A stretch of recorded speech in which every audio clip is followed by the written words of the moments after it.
करिब 14 देखि 15वटा अरुण थापाका कालजयी गीतहरू नबिसाइकन सुन्ने जमर्कोमा छौँ।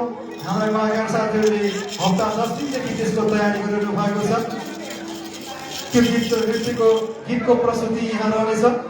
सम्पूर्ण उपस्थित महानुभावहरूलाई केही समय धैर्य गरेर बसिदिनका लागि हार्दिक अनुरोध गर्न चाहन्छु।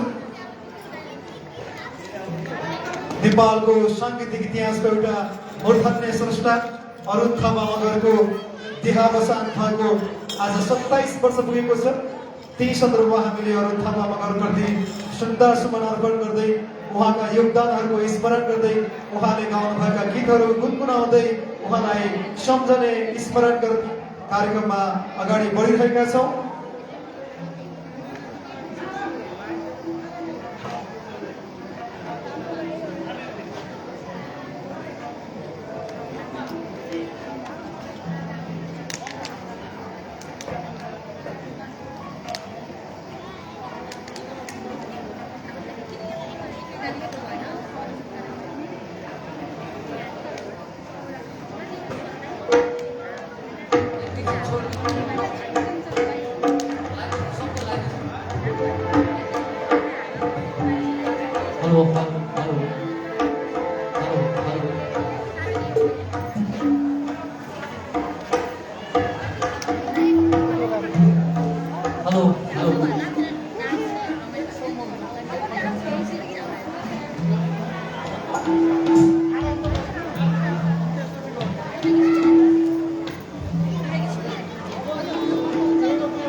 हेलो सी हेलो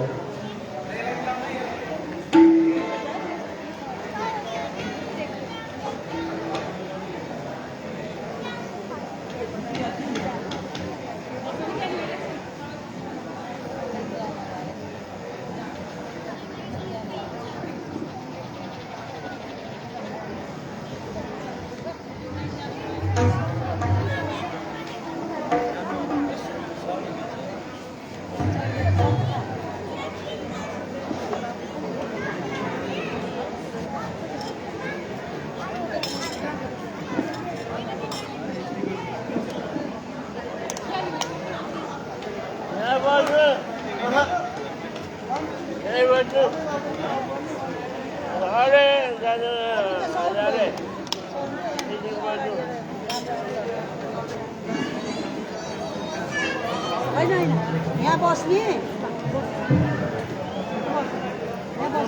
हजुर हो बस्नु त हजुर अरू त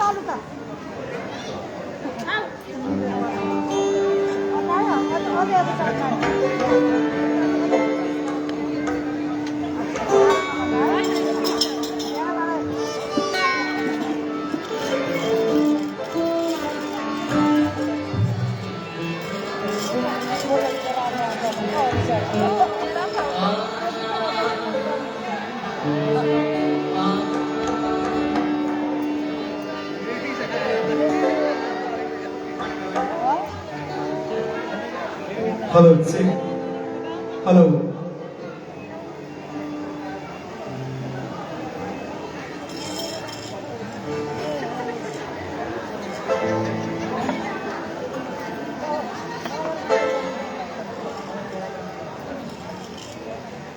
आदरणीय सम्पूर्ण उपस्थित महानुभावहरू अरुण थापाहरू 27 वर्षको दिवस अब हामी यो सन्ध्याकालीन समयमा अरुण थापालाई स्मरण गर्न गइरहेका छौँ। हामी केही प्राविधिक तयारीहरूबाट हामी कारणले गर्दाखेरि सबै महानुभावहरूलाई केही धैर्य धारण गरेर बस्नका लागि म हार्दिक अनुरोध गर्न चाहन्छु।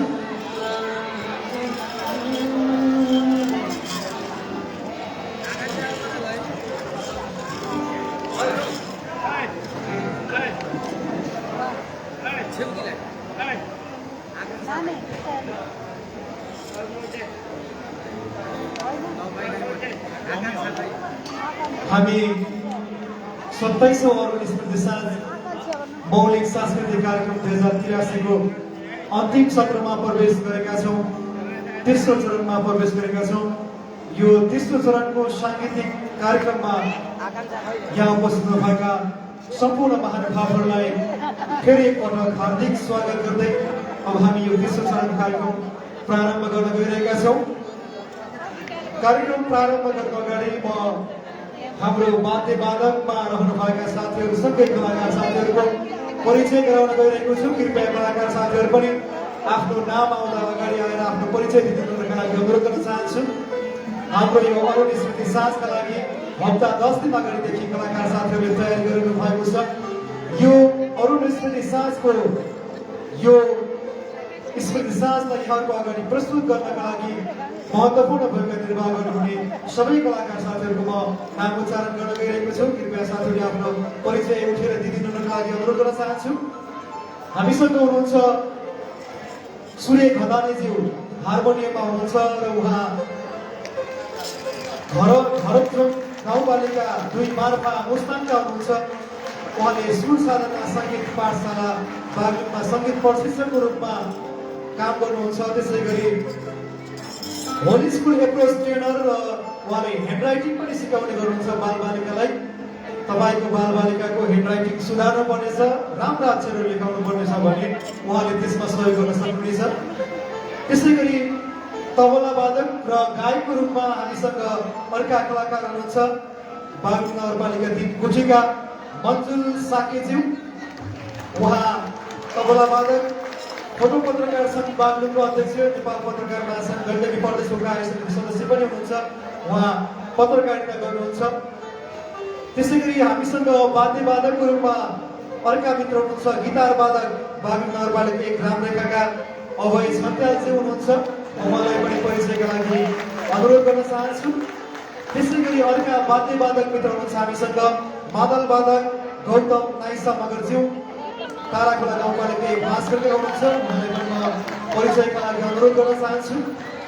त्यसै गरी अर्का वाद्यवादक मित्र हुनुहुन्छ हामीसँग ताराखोला गाउँपालिका 1 का हुनुहुन्छ उहाँ शिक्षण पेसा पनि गर्नुहुन्छ दलबहादुर रोका मगरज्यू उहाँलाई म परिचयका लागि अनुरोध गर्न चाहन्छु। उहाँ किबोर्ड वादक हुनुहुन्छ किबोर्डमा रहनु भएको छ। त्यसै गरी वाद्यवादन अन्तर्गत बाँसुरी वादकको रूपमा रहनु भएको छ जीवन भर्ती मगर ताराखोला गाउँपालिका 1 का हुनुहुन्छ उहाँ पनि। त्यसै गरी अर्को गिटार वादकका रूपमा हामीसँग रहनु भएको छ जयगिरी नगरपालिका 3 उपल्लो दमैका प्रेमपुन छोटेज्यू हुनुहुन्छ उहाँलाई परिचयको लागि हार्दिक अनुरोध गर्न चाहन्छु। त्यसै गरी हाम्रो यो अरुण स्मृति साँझलाई अझ सफल बनाउनका लागि पोखरादेखि हाम्रा मित्र पाल्नु भएको छ वाली नगरपालिका 12 सेन्जाङ हुनुहुन्छ उहाँ अक्टोप्याड वादकको रूपमा हामीलाई सहयोग गर्नुभएको छ गुप्त बहादुर गुरुङज्यू उहाँलाई पनि म परिचयका लागि हार्दिक अनुरोध गर्न चाहन्छु। त्यसै गरी यो कार्यक्रममा गायकको रूपमा यो कार्यक्रमलाई संयोजन गर्ने कलाकारहरूको संयोजन गर्ने वाद्यवादनका सामग्रीहरू जुटाउने काममा महत्त्वपूर्ण भूमिका निर्वाह गरिरहनु भएको छ कलाकार रहनु भएको छ किशोर थापाज्यू उहाँलाई म परिचयको लागि अनुरोध गर्न चाहन्छु जयपुरी नगरपालिका 3 दमै उहाँको घर रहेको छ। त्यसै गरी हामीसँग गायक कलाकारको रूपमा रहनु भएको छ प्रकाश थापा मगरज्यू उहाँलाई पनि म परिचयको लागि अनुरोध गर्न चाहन्छु। उहाँ बागलुङ नगरपालिका 1 रामरेखाका हुनुहुन्छ उहाँ क्रिसियस एकाडेमीमा शिक्षण कार्य पनि गर्नुहुन्छ। त्यसै गरी हामीसँग एकजना मात्रै गायिका हुनुहुन्छ महिला आवाज बुटवल उपमहानगरपालिका 2 रूपन्देही हाल मानवती कुटीमा बस्नुहुन्छ बिना हमाल ठकुरीजीलाई म परिचयका लागि हार्दिक अनुरोध गर्न चाहन्छु। त्यसै गरी अर्का कलाकारका रूपमा रहनु भएको छ उहाँ नेपाल मगर विद्यार्थी सङ्घको आन्दोलनमा पनि प्रखर रूपमा अगाडि बढिरहनु भएको र अहिले गण्डकी प्रदेश समितिको वरिष्ठ उपाध्यक्ष हुनुहुन्छ। उहाँले अटो सेवा मार्फत नागरिकहरूलाई यहाँहरूलाई घर दैलो सेवा पनि प्रदान गरिरहनु भएको छ। प्रेम बुढा मगरज्यू म यहाँलाई परिचयका लागि अनुरोध गर्न चाहन्छु। तमानखोला गाउँपालिका 3 तमान गाउँमा उहाँको घर रहेको छ। मैले यहाँ हाम्रा वाद्यवादक र कलाकार सबै मित्रहरूको परिचय गरिसकेको छु र यो अरुण थापाको स्मरण गर्ने यो साँझमा यो सन्ध्याको समयमा यहाँहरू सबैलाई फेरि पनि एकपटक हार्दिक स्वागत गर्दै यो सन्ध्याकालीन प्रहर यो बसाइको अब हामी थालनी गर्न प्रारम्भ गर्न जाँदैछौँ।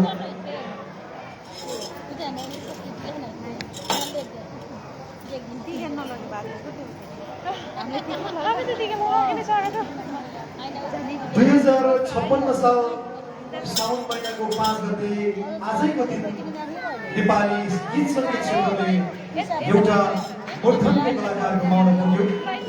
उहाँको नाम थियो गायक अरुण थापा मगर। गीत सङ्गीतको क्षेत्रको छोटो यात्रा जीवनको छोटो आयुका बीच पनि गायक अरुण थापा मगरले नेपाली गीत सङ्गीतको क्षेत्रलाई निकै ठुलो सम्पत्ति आर्जन गरेर छाडिदिनु भएको छ। उहाँले सङ्गीत र स्वर भएका दर्जनौं कालका गीतहरू अहिले पनि हाम्रो कानमा गुन्जिरहन्छन् मानस पटलमा खेलिरहन्छन् र ओठहरू गुनगुनाइरहन्छन्। गीत सङ्गीत यस्तो चिज पनि हो जुन मनको गहिराइमा पुगेर घाउलाई मलम लगाउँछ खुसीको क्षणलाई मिठो बनाउँछ अनि एक्लोपनको साथी बन्छ। गीत सङ्गीतले कहिले रुवाउँछ कहिले नचाउँछ अनि पुराना यादहरूको पुनरावृत्ति गराउँछ। आज हामी यो साँझमा 2028 सालदेखि 2056 साल बीचको समयको सिरोफेरोमा फर्किने प्रयत्न गर्नेछौँ। यो स्वर्णिम साँझमा फेरि एकपल्ट अरुण थापाका यादहरू ताजा गर्नेछौँ र स्वर्गीय अरुण थापाका गीतसँगै आफ्ना जीवनका उतार चढावहरू पनि सम्झिने प्रयास गर्नेछौँ। हुन्छ त आजको बेलाको थालनी गरौँ। नवराज पाठीको रचना र सरोज गोपाल वज्राचार्यको सङ्गीत तथा अरुण थापा र साथीहरूको स्वरमा रहेको एउटा राष्ट्रिय गीतबाट यहाँ भने कलाकारहरू सुरे घतानी किशोर थापा बिना हमाल ठकुरीको आवाजमा करोड बुटुहरूको एउटै ढुकढुकी नेपाल यो गीतबाट अरुण स्मृति साँझको आजको सन्ध्याकालीन बसाइको यात्रा प्रारम्भ गर्दछौँ।